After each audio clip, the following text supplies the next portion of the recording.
नमस्कार दोस्तों। आज एक अहम टॉपिक लेकर आया हूँ, राजयोग।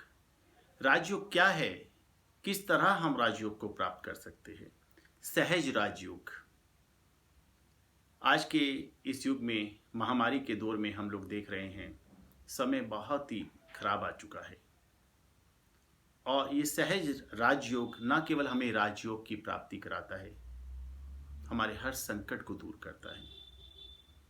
आज अधिकांश लोगों को हम देख रहे हैं, अधिकांश नहीं, बहुत से लोगों को हम देख रहे हैं जो इस राजयोग को राजनीति से जोड़ते हैं कि राजनीति में यदि हमें बहुत बड़ा ओहदा मिल जाए या बहुत अधिक हमारे पास धन दौलत हो तो हमारे पास राजयोग है। क्या वास्तव में वो राजयोग है? अगर वो राजयोग है तो आज आईसीयू में पड़े वो मरीज, वो इंसान या हॉस्पिटल के बाहर पड़े जिन्हें हॉस्पिटल में दाखिला तक नहीं मिल रहा, लेकिन करोड़ों लाखों रुपया लेकर अपने हाथ में वो लोग वहाँ पर है, लेकिन इतना रुपया होने के बाद भी उन लोगों को ना तो ट्रीटमेंट मिल पा रहा है, ना जीवन मिल पा रहा है। और इनमें से अधिकांश लोगों ने सौ बार परमात्मा को याद किया होगा। ना केवल याद किया होगा, बल्कि अपने अंतर आत्मा की गहराई में जाकर ये भी चेक किया होगा कि कौन से गुनाह हमसे हो गए, कौन सी गलतियां हमसे हो गई, जो आज ये दिन, ये वक्त देखना पड़ रहा है। दोस्तों, एक बस है, एक बस के अंदर एक परिवार के 4 लोग बैठे हुए हैं और वो बस पहाड़ी से जा रही है। जाते जाते उसका एक टायर फिसल जाता है, एक पहिया, और एक पहिया उसका खाई की तरफ एकदम से झुकता है। जैसे ही तो चारों परिवार के लोग आपस में एक दूसरे को जकड़ लेते हैं, लेकिन उसके बावजूद भी उन्हें ये विश्वास नहीं होता ये चारों आपस में एक दूसरे को बचा पाएंगे। चारों के मुख से परमात्मा का नाम निकल रहा होता है। उस वक्त उन्हें याद नहीं होता उनकी जेब में कितना पैसा, उनकी तिजोरी में कितना पैसा है, या मैंने जिसके लिए कमाया। क्योंकि अधिकतर हम लोग क्या कहते हैं कि हम किसके लिए कमा रहे हैं? हम खुद के लिए तो कुछ कमा ही नहीं रहे।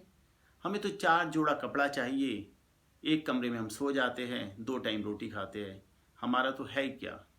हम तो अगर थोड़ा सा मुट्ठी भर पैसे से भी पूरा जीवन निकाल सकते हैं, लेकिन ये पैसा तो हम अपने बच्चों के लिए, अपने परिवार के लिए, अपनी पत्नी के लिए, उनको अच्छा मकान देने के लिए, अच्छी शिक्षा देने के लिए, बड़ी बड़ी गाड़ियाँ देने के लिए कमा रहे हैं। लेकिन उसकी आड़ में हम कितने गुनाह कर बैठते हैं, कितनी चीटिंग कर बैठते हैं, कितने गलत कार्य कर बैठते हैं, ये हमें याद नहीं रहता। ये उस वक्त जरूर याद करते हैं जब संकट सामने आ जाता है। एक छोटी सी आपको कहानी बताता हूँ। मैं वैष्णो देवी गया था, आज से 25-30 साल पुरानी बात है, अपने दोस्तों के साथ। तो मेरे एक मित्र मेरे आगे थे और हम गर्भजून से निकल रहे थे। माता की जो वो छोटी सी गुफा है, गर्भजून जिसे बोलते हैं, वहाँ से निकल रहे थे। तो मेरे आगे मेरे एक मित्र थे, मैंने उनसे कहा, हाँ भाई कैसा लग रहा है? उन्होंने कहा, भाई सारे पाप याद आ रहे हैं मुझे। उनका कहने का अर्थ ये था कि भाई जब हम अंधकार में किसी जो रास्ता हमें दिखते हुए भी जिस रास्ते से निकल पाना कठिन होता है, तो हमें कहीं ना कहीं अपने गुनाह याद आने शुरू हो जाते हैं। तो वही आईसीयू के अंदर आज लोग कर रहे हैं, हॉस्पिटल में बैठे लोग, यहाँ तक कि घरों में बैठे भी भयंकर भयभीत हो रहे हैं लोग। क्यों हो रहे हैं? रुपया पैसा है, राजयोग नहीं है। क्योंकि हम एक्चुअल में राजयोग की सही परिभाषा ही नहीं कर पाए, ना समझ पाए और ना उस पर चल पाए। तो राजयोग है क्या दोस्तों? ये बात करते हैं साधारण सी भाषा में, क्योंकि आज हम ये देख चुके हैं कि आज हमारा ना भाई, ना बेटा, ना परिवार हमारे साथ खड़े जरूर है, लेकिन संकट के वक्त जब कर्मों का हिसाब होगा, हमें केवल हिसाब अपने अकेले दम पर वहाँ चुकाना होगा। किसी का सहयोग प्राप्त नहीं होगा, किसी का साथ प्राप्त नहीं होगा। पहले तो होता था ना कि कहीं भी कोई सजा मिल रही है, बीमार हुए, कुछ हुए, चलो परिवार का व्यक्ति साथ में है। अब नहीं। अब तो ये सीबीआई की ऐसी क्लासेस है जहां आपको अकेले ही टॉर्चर किया जाता है, अकेले ही टॉर्चर होना पड़ेगा। नाना तरीके से आपसे सवाल जवाब किए जाएंगे और आप हर सवाल का जवाब देंगे।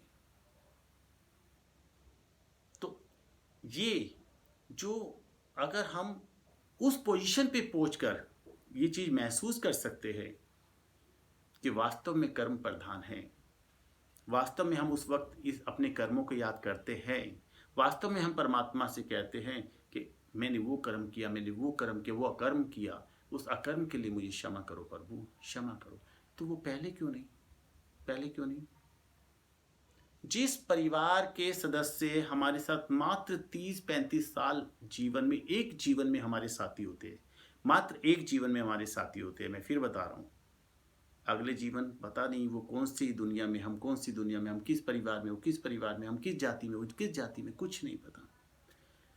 उसके लिए हम सब कुछ करने को तैयार है, हर अच्छा बुरा कार्य करने को तैयार है, उसके साथ पूरा सहयोग करने को तैयार है, पूरा समय देने को तैयार है। लेकिन वो परमात्मा जो सर्वशक्तिवान है, इस दुनिया का रचयिता है, जिसके सामने जब हर साधन विफल हो जाता है तो जिसके सामने जाकर हम घुटने टेक देते हैं, जो जन्म जन्मांतर से हमारा पिता है, उसको हम समय ही नहीं देते। राजयोग अर्थात जिसका पूरी सृष्टि पर राज है, योग अर्थात संबंध,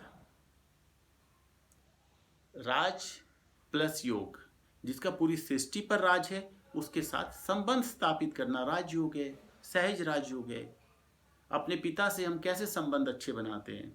मधुर बोलकर, अपने पिता के नक्शे कदम पर चलकर, जैसा पिता चाहते हैं वैसा कार्य कर कर, पिता के दिल को खुशी पहुंचाकर हम उसके दिल के करीब चले जाते हैं। यही राजयोग है।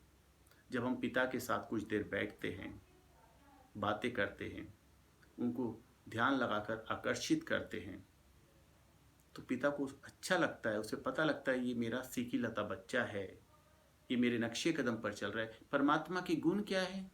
परमात्मा के गुण है शांति, प्रेम, पवित्रता, सुख, आनंद, ज्ञान, शक्तियाँ। तो ये सारे गुण हम जब परमात्मा के धारण करने लगते तो परमात्मा को खुशी होगी। हम चीटिंग खत्म कर दें, हम अहंकार खत्म कर दें, नफरत की भाव खत्म कर दें, प्रेम भाव में रहें, मन में शांति रखें, गुस्से को खत्म कर दें, आनंदित रहें, दुखी होना बंद कर दें और परमात्मा को वक्त देना शुरू करें। वो परमात्मा जन्म जन्मांतर हमारा साथी था, है, रहेगा।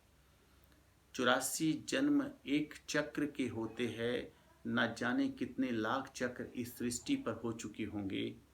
हर चक्र में वो हमारा साथी रहा है, लेकिन देह के साथी तो एक जन्म भी पूरा साथ नहीं निभाते, जिनके लिए हम ऐसे अकर्म कर बैठते हैं, जो हमें फिर हॉस्पिटल में, आईसीयू में या बीमारी के दौरान उनका हिसाब चुकाना पड़ता है। तो सहज राजयोग यही है दोस्तों, उस परमात्मा को जिसने, वो हमारा आत्मा का पिता है। ये शारीरिक संबंध निभाते निभाते तो हम इस दुनिया से चले जाते हैं, कुछ प्राप्त नहीं होता। जितना साधन इकट्ठे करते सब यहीं छोड़ जाते, कुछ हासिल नहीं होता।